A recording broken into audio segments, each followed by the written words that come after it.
தமிழ்நாடு காங்கிரஸ் கமிட்டியின் தலைவர் திரு செல்வப்பிரந்தைகள் நம்ம இருக்கிற அவரும் சில கேள்விகளை முன்வைப்போம். சார் வணக்கம் சார். இந்திய பிரதமர் திரு மோடியோட வாழ்க்கை வரலாறு திரைப்படமாக உருவாக்கப்படுது. அதில் நடிகர் சத்யராஜ் நடிப்பதாக தகவல் வருது. இதை நீங்கள் எப்படி பார்க்குறீங்க? அவர் பெரியார் படத்தில் நடித்தவர், நாத்திகம் பேசுவார், அந்த படத்தில் நடிக்கக்கூடாது ஒரு எதிர் விமர்சனம் வருது. உங்களோட பார்வை என்ன சார்?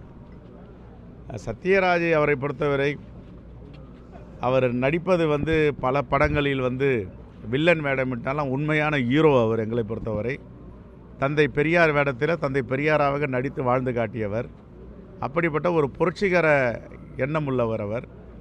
மோடியை பற்றி நடிப்பதற்கு அவருடைய தொழில் நடிக்கலாம், அதில் எந்த தவறும் கிடையாது. ஆனால் உண்மையான மோடியுடைய விஸ்வரூபமாக அவர் நடிக்க வேண்டும். உண்மையான பாசிச முகம் இருக்கிறத மோடிக்கு, அதை வெளிப்படுத்த வேண்டும். அவர் ஒரே ஒரு ஒப்பந்தத்தில் போடும்போது, நான் நடிக்கிறேன், உண்மையான மோடியாக நடிப்பேன். மக்களுக்கு கொடுத்த வாக்குறுதியை நிறைவேற்றாத மோடி, பெண்களுக்கு எதிராக பேசும் மோடி, ராமரை கையில் வைத்துக்கொண்டு அரசியல் பேசும் மோடி, இந்து மகா கடவுள்கள்லாம் இஸ்லாமியர்களும் இந்துக்களும் ஒன்று என்று மிகப்பெரிய ஒற்றுமையோடு இருந்த காலங்களை எல்லாம் மறைத்து பிரிவினைவாதத்தை பேசுகின்ற மோடியாக அவர் நடிக்க வேண்டும். மோடியுடைய குணாதிசயங்கள், கடந்த 10 ஆண்டுகளில் மோடி செய்த துரோகங்கள் இந்த தேசத்திற்கு எல்லாத்தையும் அவர் பேச வேண்டும். அதுதான் எங்களுடைய வேண்டுகோள். ஓகே, தமிழ்நாட்டில் இருக்கக்கூடியது ஸ்டாலின் ஆட்சி தான். இது ஸ்டாலின் ஆட்சி தான், காமராஜர் ஆட்சின்னு திரு EVKS பேசியிருக்காரு.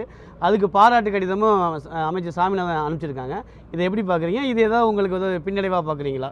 நானே பாராட்டு கடிதம் அனுப்ப போகிறேன் அவருக்கு. நெல்லாட்சியெல்லாம் பெருந்தலைவர் காமராஜர் ஆட்சி தான் இங்கே நெல்லாட்சி நடக்குது. அதனால தான் மாற்றுக்கருத்து இருக்குது, மாற்றுக்கருத்தை கிடையாது. தந்தி டிவி செய்திகளுக்காக ஒளிப்பதிவாளர் குகனுடன் ராமச்சந்திரன். செய்திகளை உடனுக்குடன் தெரிந்து கொள்ள உடனே சப்ஸ்கிரைப் பண்ணுங்க.